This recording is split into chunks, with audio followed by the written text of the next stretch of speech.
Thank you very much for being here again. We have Fajer Mushtaq here, and before, Fajer, I could try to explain what you do with Oxyle, a company which is doing great work for a topic which is highly topical and very important. So if you give us kind of a 1 minute pitch of what does Oxyle do and how did you get the idea? Of course, thank you for a very important question. So at Oxyle, we are a Zurich-based clean tech startup. What we do is we are on a mission for clean water down to the last drop, where we are removing toxic forever chemicals that we see quite a lot in the news these days. We remove these toxic chemicals from our water. That's the PFAS, right? It's PFAS, forever chemicals, used in different terms. So we remove them in a way by not just absorbing or filtering them, we destroy these chemicals, and we allow our customers, mostly industrial customers today, but also municipalities, to meet the regulations and to keep the lives of ourselves and a future generation safe from these toxic, persistent chemicals. And the idea behind what we did at Oxyle was somehow part of also my doctoral thesis that I did at ETH at Zurich. It's also tied to my background as well, so it's just a very personal topic for me, and a very, as you said, a very important mission, so it just had to be done. So it comes from the university. Is it a spin-off? How did the whole kind of the birth of the company take part? So it's a bit of a longer story. I mean, I can go a bit back and come a bit to we have time. Present day, right? So I did my doctoral thesis at ETH at Zurich. I did a PhD there. It's like a lovely 4-5 years, right? And when I got the offer to do a doctoral thesis, luckily for me, my professor told me you can choose any topic that you really care about because you have to really like the topic. Otherwise, 5 years doing something in a lab in a basement, it's not for everyone, right? So I come from a beautiful place called Kashmir. It's the north of India. It's a beautiful place where we have clean water, clean air. We still drink tap water today. Growing up there, having a very personal relationship with water, but then also growing up in New Delhi, which is the capital of India, seeing the other end of what it means when you take water for granted, always sort of left like a sort of a negative impact on me. What can happen if everyone starts taking water for granted, where it's not just that we don't have access to water, our water is not clean anymore. So that was something that I always wanted to do something about. I thought when I grew up, I'll join an NGO, go in Africa, help dig up some wells, like whatever I could do to help. And when I got the opportunity to do actual thesis, I just really wanted to dedicate that thesis to water and water treatment. So I spent 5 years developing new materials that could destroy these chemicals from water, but do so in a very sustainable and cost-effective manner. Because today, there are other solutions also in the market, but they are absorbing, they're filtering these chemicals, so you're still left with them. They don't go away. You just take them from the water and put them in the air or something. So my mission was to find a solution that truly gets rid of these chemicals, like truly gets rid by destroying them, basically. And that was a very interesting 5 years journey as a doctoral thesis in Zurich. Long hours, long evenings, lovely weekends in the lab. And of course, at the end of that, it was clear that the materials I had invented, if you could scale them, if you had the right team, if you had the right amount of funding, there might be a way for us to do something about it. At the PhD stage, every idea is just an idea. It's not a marketable product. So you really have to then, trade your lab coat and try to be an entrepreneur. So that's a very interesting journey as well. Which we can discuss as well. And just to get something out of the way, we might have the impression very arrogantly, being in Switzerland, that's not an issue for us at all. But PFAS is a huge issue also here in Switzerland. If you could give us the scale of the problem here as well. I mean, for anyone who's also really curious about this and likes data, like open data, I would recommend something called the Forever Pollution Project map, where you can zoom into Switzerland, you can zoom into every canton and look at the concentration of PFAS in our drinking water. There are more than 200 different sites here in Switzerland, which have extremely high concentrations of PFAS in the drinking water, in our rivers and lakes, in our soil, but also one of the biggest places of contamination of PFAS in Switzerland, believe it or not, is in the Alps, because we use ski bags. And when we talk about there's a lot of PFAS in it, I mean a lot of PFAS in milligrams and grams per liter concentrations, toxic level concentrations. And when you have PFAS in the snow, in the Alps, it becomes your water as a groundwater. So it's all connected. So Switzerland has very good water quality when you talk about bacteria or viruses and stuff. But for PFAS that are transparent, very high concentrations. In December, the Swiss government, BAFU, did a whole study of looking at the groundwater samples in Switzerland. They looked at 550 different groundwater samples. In every single one of them, they found the most persistent and problematic PFAS compound. It's called TFA. It's very small, it's very mobile. They found them in every single groundwater sample. Very shocking data, that's what we're seeing coming out. And this is an eternal thing, Yes. right? An Yeah. eternal problem as well. It's an internal problem. And the thing is, these chemicals, you can't degrade them. They're called forever chemicals Yeah. because they stay forever. Like, there is no way to degrade them. They don't naturally go away. You have to physically somehow destroy them. And if you don't take them away and you keep drinking this water, it just leads you liable to multiple types of cancers, immunity issues, fertility issues. It just wreaks havoc on the human body. And the more and more we ingest them, the more it accumulates in the body. It's just a bad recipe, and it's a recipe for disaster the way we are looking at it when it comes to these forever chemicals. It's not good news. I'm not making anyone happy here, I feel. Maybe it's a better question now. Happy question. We make people happy with your story, and we already heard it from you. You're very engaged. You're very emotional about these issues, and when you talk about water, and we just heard a little bit about you growing up in Kashmir and water being something very personal to you. Do you think this has to be one of the key the key intrinsic reason, maybe also to do a company like yours, that you kind of love the ground material you're working with? I mean, you absolutely have to love the stuff you work on, right?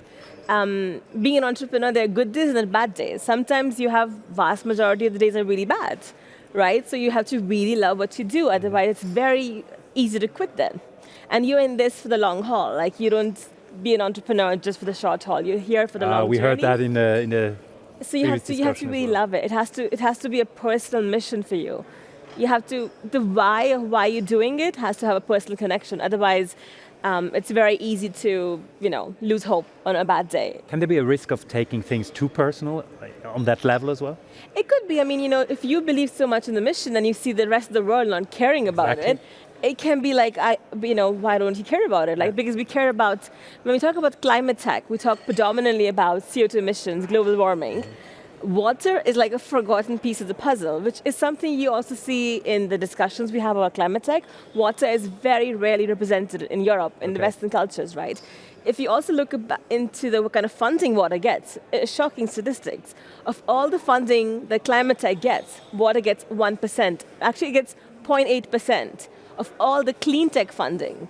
This cannot be right, but it is right. It's still the stats. So somehow we think water is not part of the environment, which is shocking. Water is an intrinsic part of the environment, but it gets the least amount of funding of any climate tech, any clean tech movement. So yes, that gets me annoyed and personal. Okay, how do you deal with these moments of maybe being annoyed, being frustrated, being angry even? That can be triggering as well, But how do you deal on a personal level? I mean, I think it's all about the mindset, right? As if you're an entrepreneur, you just have to have a very, very different mindset than some other people, where you just cannot take things too personally. It's easy to say. You have to have a thick skin, right? You have to have a very thick skin. You have to let things go. It's a stupid analogy, One of the most common PFAS is called Teflon. Yeah. It's Teflon. Okay. Right? You have to be like Teflon. Yeah. You have to let things slide. Otherwise, it's very, very easy to Did you have to learn that? It's a bit like, it comes a bit personally to me as well. Like, growing up in India, you have to let things go very easily because things don't run on time. It's a little bit of disorganized ways of doing things. 5 could mean 4, 5 could mean 10.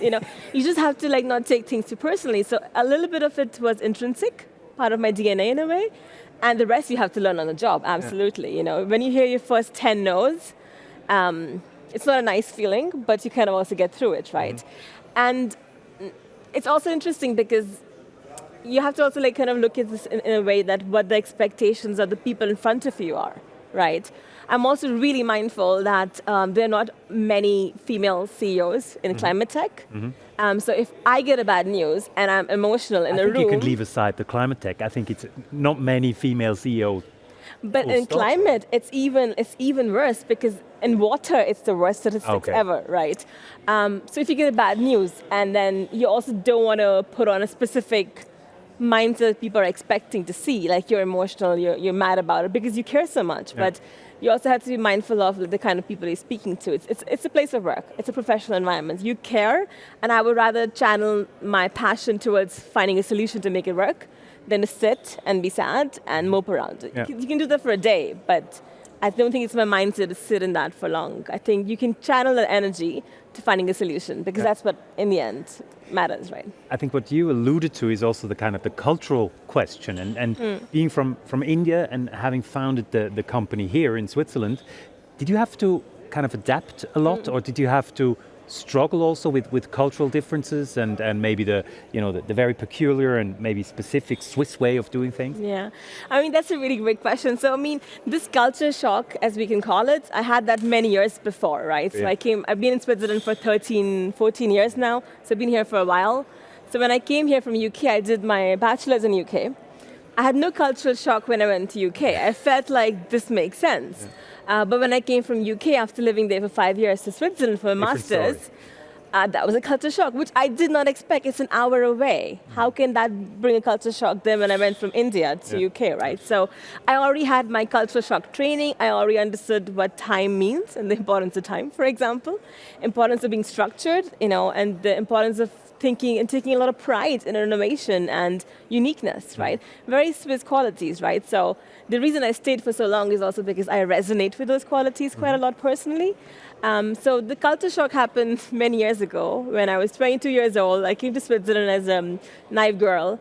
But since then, founding Oxyle, that was just the reason to do that as well. There's a lot of structure here. People, your word matters. Quality matters. Yeah.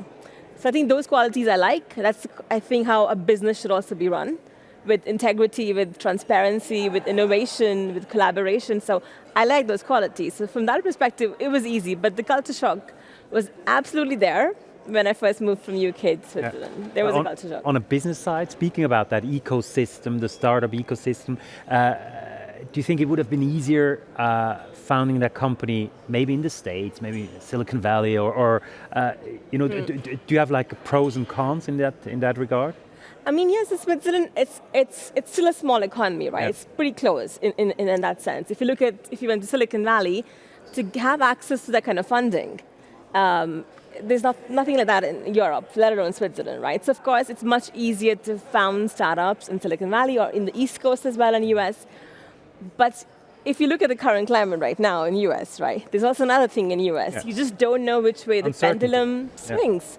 It's not stable. So, and especially if you're in clean tech, you need to be able to count that every 4 years, water or air is not forgotten because there's a new government in place, right? Right now, it would be tricky, for example. I mean, so just on that, 2 years ago, under the Biden administration, the US's EPA, Environmental Protection Agency, put together some of the most advanced water regulations of PFAS that we've ever seen.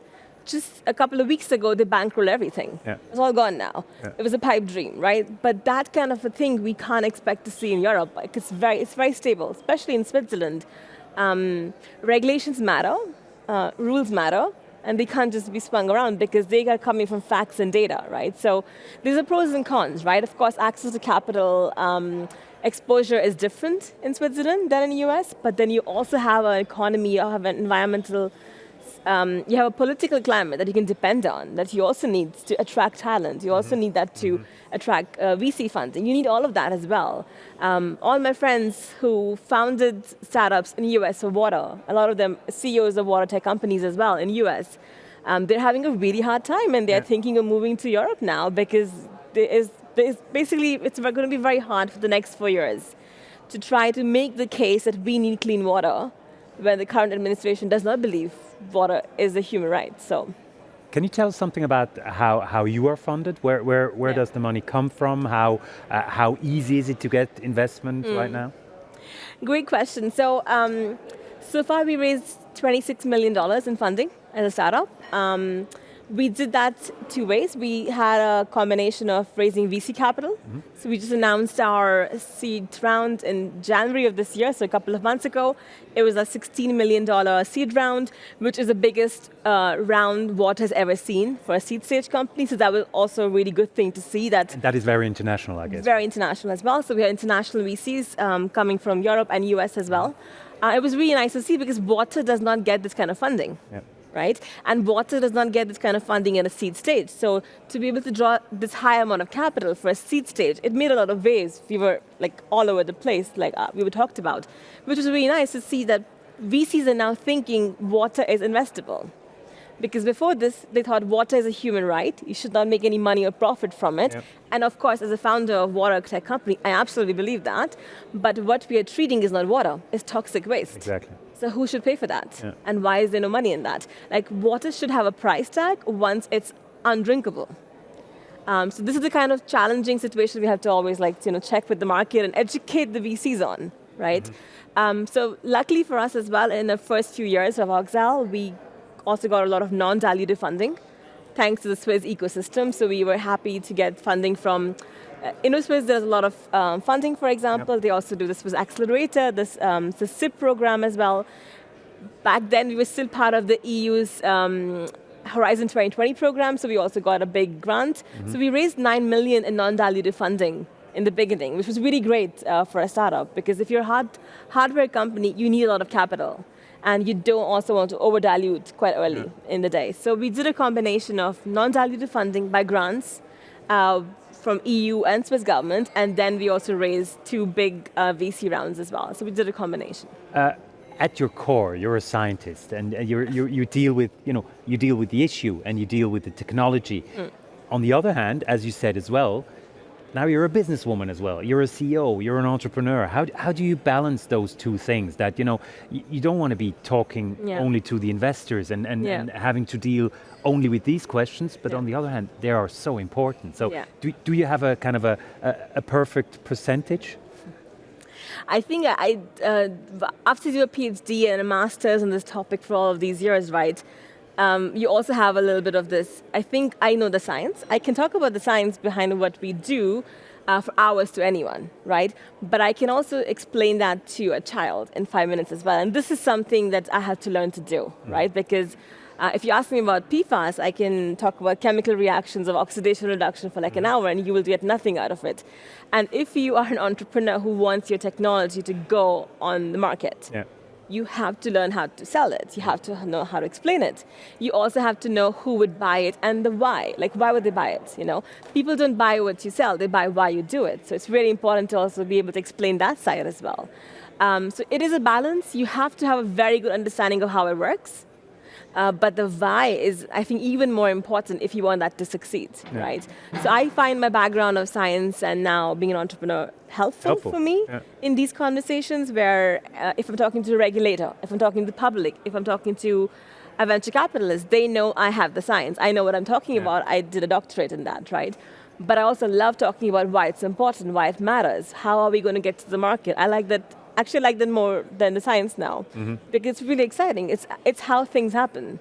Things don't happen in a lab. Unfortunately, things happen on a customer side. That's the brutal truth, right? So you have to do that. We had a great question, and the gentleman isn't here anymore for the previous talk, where he asked, "Where do I find the right, the right people to invest, to fund?" There might be someone who's offering me money, but he might not be the right fit. And that's something you have to experience yourself. How do you do it? I mean, honestly, it's business. It's a gut feeling. There's never going to be a SOP you have to follow to make a decision about something like that. It's like, how do you find your right partner? It's a gut feeling, isn't it? Like in life. It's you're kind of stuck with an investor for life, unfortunately, for the life of the company, not for your life, I hope not. No, but for the life of the company, they're a shareholder. Until they don't want to sell, they're stuck with you, right? So you have to look at it from that perspective as well. It has to be the right gut feeling. It has to be the right alignment of core values. Like, I really mean it like that. The way you look for your life partner, you should look for investor the same way. What values are important to you? Are they matching them? If the values that the VC cares about, or investor cares about, is a quick exit, then they should not be investing in a hardware clean tech company because it takes 5 to 10 years to even think of that. Yeah. They should invest in a software company and get a quick exit. So that's not a value I share with them.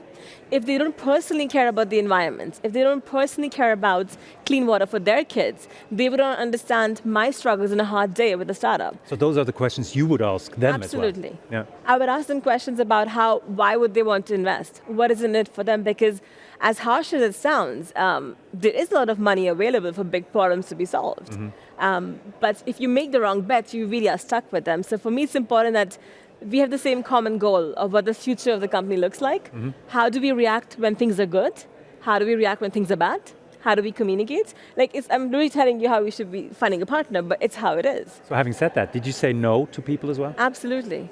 Many people. And you have to also have a very nice, thick skin to say no to people. Yeah.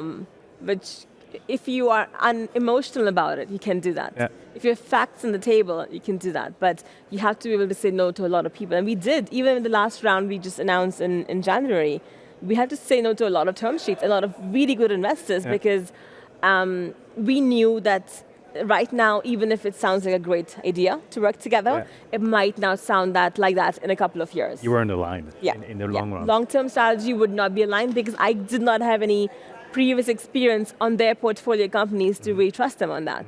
Past matters as well. Future matters a lot, but past really matters as well. So if they could not prove to me from their past experience of working with founders like me that they understand me, and someone else could prove that, I would go for that. So you have to make safe bets, and I think at the end of the day, it's just gut feeling. If you get a weird gut feeling, your intuition says no, just say no.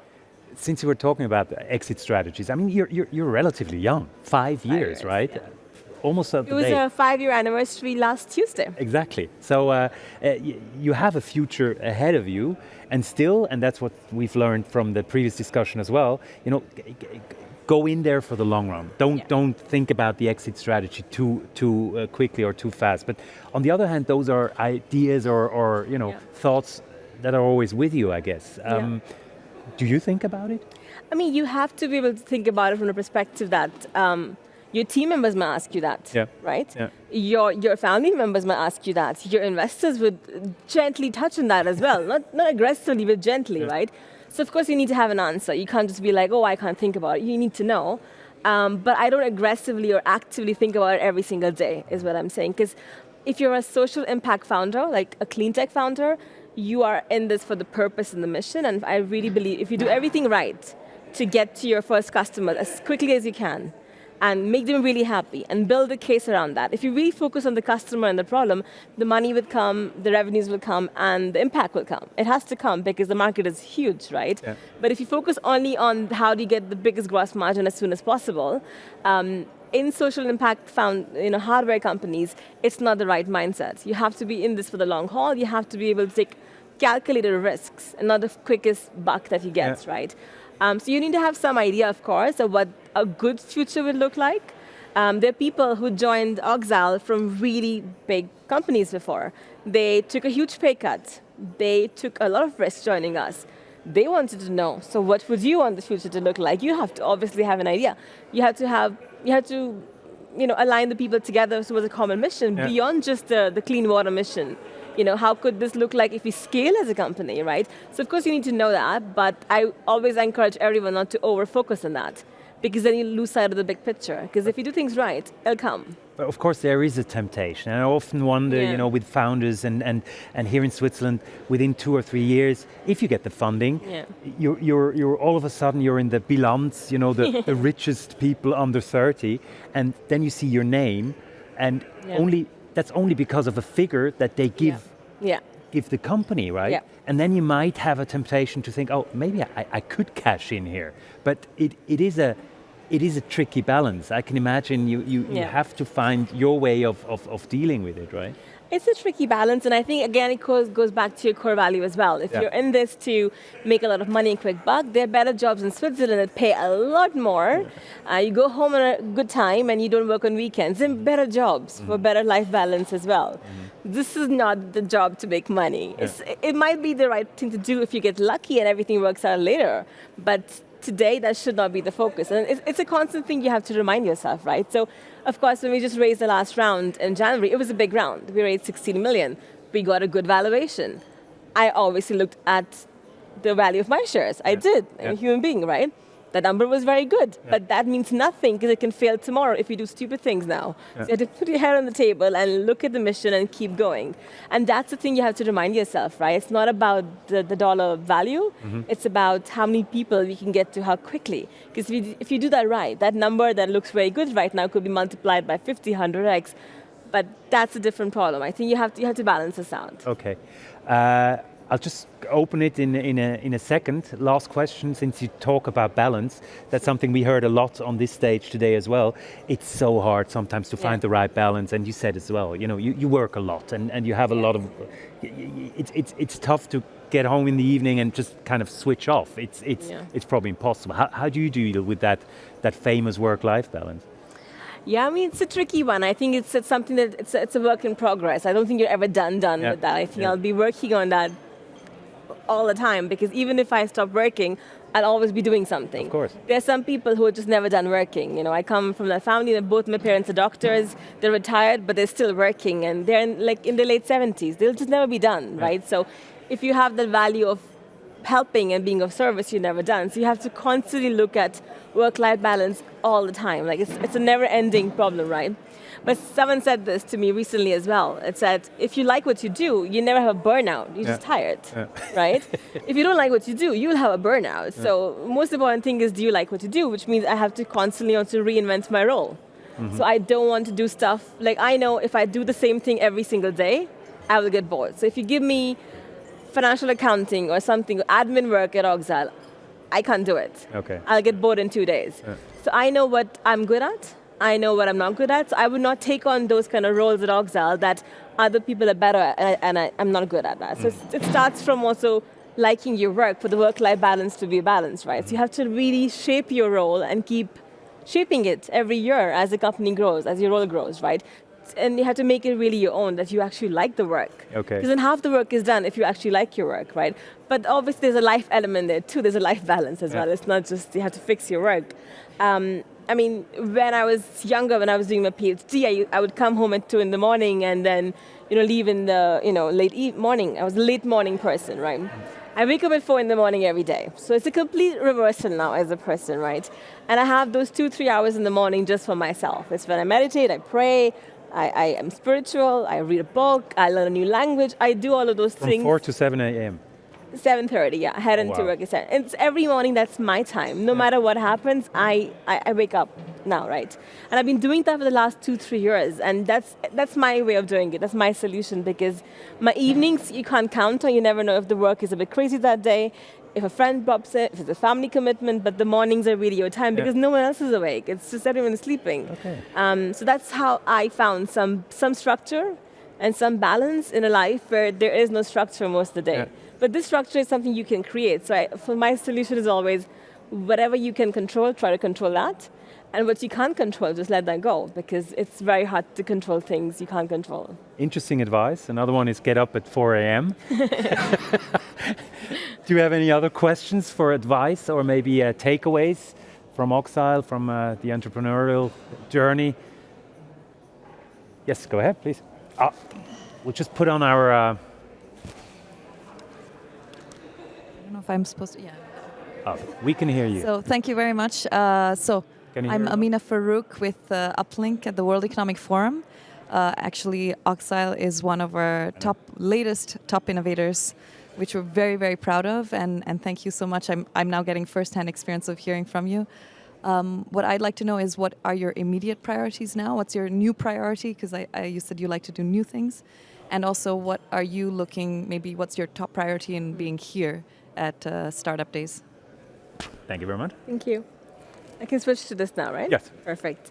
Lovely question. So we just raised a big round. We just closed a seed round. So with that comes a lot of expectations. So the next couple of years is all about our growth. It's about, we went from an idea to a proven technology at scale last year with one customer, but we have a lot of customers in the pipeline.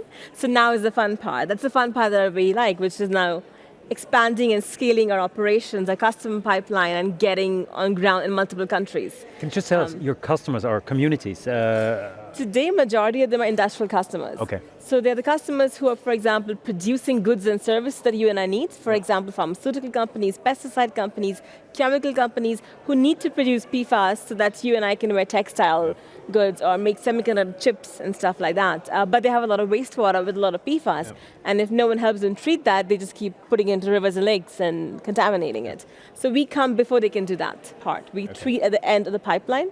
So our goal is to sort of also expand from the couple of customer bases that we have into other use cases as well. Like semiconductor industry is one of the hot places we really want to go because there is no alternative to using PFAS in semiconductor industry. There is no other option. And if you talk about AI and data, it all requires semiconductor chips. More and more. if you can't have one good thing on the contrast with the other, so you have to be able to help people who need to build chips, who need to have more processing power, but they also have to use PFAS because there's no other way. So that will be a very key focus element for us for the next 1 or 2 years to really start working with them. It's one of the hardest industries to get into, very close, very conservative, so they need to have a lot of reference cases proven already. And that's what we are doing now to pitch into that segment because that's huge. You can customize solutions for them.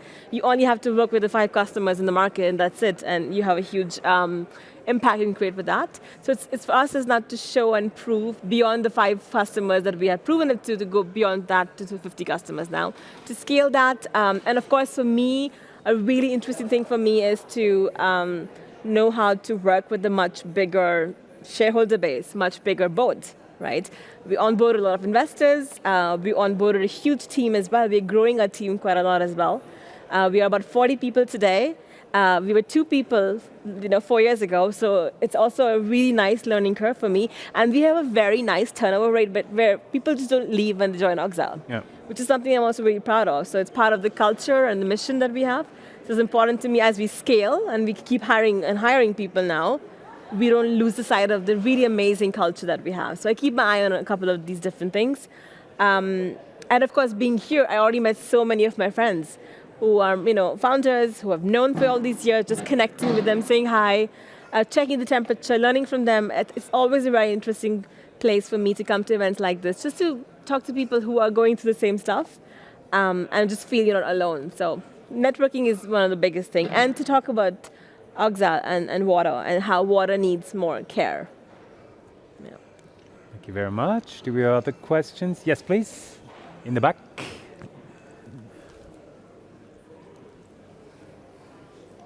I'm Andreas Hug, and I'm a passionate skier, and I was shocked to hear that the snow is bringing down a lot of this PFAS. But now, that's the question I have. But now the fluorides are not anymore allowed in the waxes. Does this help for this problem or not? Thank you. Great question. So yes, now you can't keep using the same kind of wax anymore, but the contamination that we see in the Alps today, it's historic contamination, right? So there is so much PFAS in the Swiss Alps already. We're talking about grams and grams of it. In some places they found tons of it, right? That we're not talking about stopping it. We can stop that today by stop using it. We're talking about a remediation problem. Like PFAS has 2 problems. You have to stop the active contamination every day, and then you need to start remediating what you've already contaminated. So our groundwater, our rivers and lakes, our air, our rainwater has PFAS. So we need to talk about how do we work with those kind of customers and those kind of problems as well. So when we work with industrial customers today, we do a lot of remediation work where unfortunately some of these customers have contaminated a whole lake, for example, with ppm, like milligram concentrations of PFAS. The whole lake is contaminated. So we go in there and we treat that water because there's multiple ways of solving that. So when it comes to the ski wax thing, unfortunately, there's so much PFAS already in the soil that this will take a proper investigative work. How do we get that out of the soil? Even if we have stopped actively contaminating it, which is the first step. You have to stop before you can start something new. So that's definitely encouraging, but it needs still treatment, yeah. Do we have other? Yes, please. Hi, this is Estelle from Selex. Thank you so much for sharing. I really would like to have a bit of your insight into how you shifted from being able to tackle any type of pollutants to a strategic focus on PFAS. And what did this bring you in the growth of your own company? Thank you very much. I mean, any founder would tell you, if you don't have a focus, you'll do a little bit of everything and then in the end, do nothing at the end, right? So for us, the first year, you have to also do a little bit of investigative journalism work in the market. You have to feel the market, right? So the first year was just feeling the market. There's a lot of attention on pesticides in the drinking water in Switzerland. We're talking about 2019 times, right? PFAS was not on the horizon. No one knew what PFAS was. Because I would tell people we should have a PFAS problem soon, and they would look at me, what is PFAS? So, but if you said we have a pesticide problem, they're like, oh yeah, we have a pesticide problem. So they knew that. So you also have to see what the market knows, because if no one knows there's a problem, then maybe there is no problem because they're not going to pay for that problem, right? So we did a lot of work around as well, and then what we saw was that 80% of all our inbound leads that we're getting were all PFAS related. So we just listened to the market. So for us, it's very important. It's very, very important to be able to have a very agile mindset. So if the market is changing, we need to pivot as soon as possible. Because I think the startups who don't make it, or the companies who don't make it, who are so stuck in their own idea of what the market should be, they don't listen to the market. The market is telling you when 80% of all the new requests we're getting from customers is all PFAS related, we have to listen to that. So our pivot was shaped by the market. Because in 2020, 2021, the news came out of how much PFAS we have in Europe. Until then, there was no news on PFAS in Europe. So the Bloomberg piece in 2021 was a huge journalistic work. They dropped the bomb, PFAS is in Europe, because until then it was only in the US as a thought, right?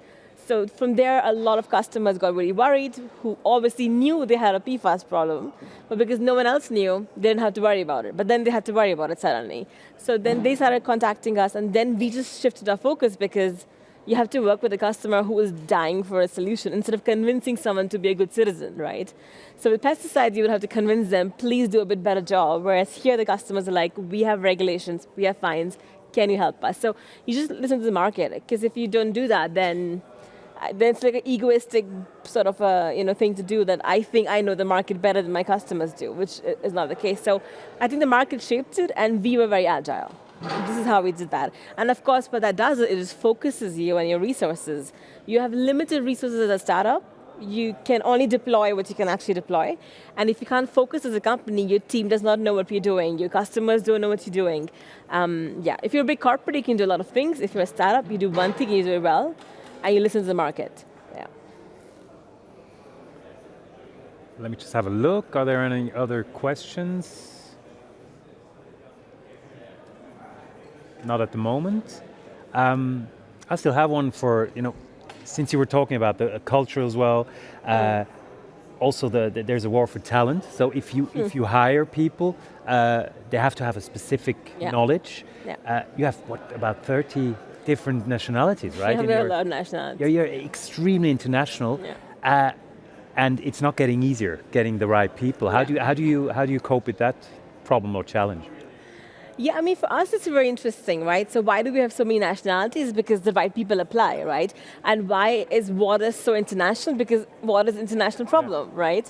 So people come from all over the world because they study those topics in their country. So we have a lot of people from Africa and Iran and South America, because in those countries, water was always a problem. Yeah. So they study this in high school and bachelor's and master's, and they're experts in that now, right? So our team looks as the world looks, very diverse. It's an international problem, and we don't discriminate people based on where they come from, so we're very open there.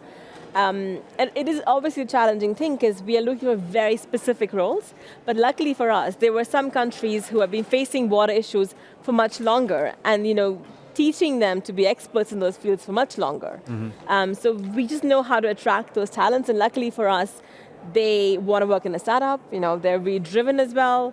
And because they have such a specialized educational background, professional background, it makes it easier for us to get them into Switzerland as well, because you can easily argue the case. Show us another profile like this in Switzerland, because no one else studied this in Switzerland, because you don't have to study that in Switzerland. Water is always clean here. Yeah, sure. You know what I mean? So it's just easier for us to make the case when we have to get someone from outside Switzerland, outside EU.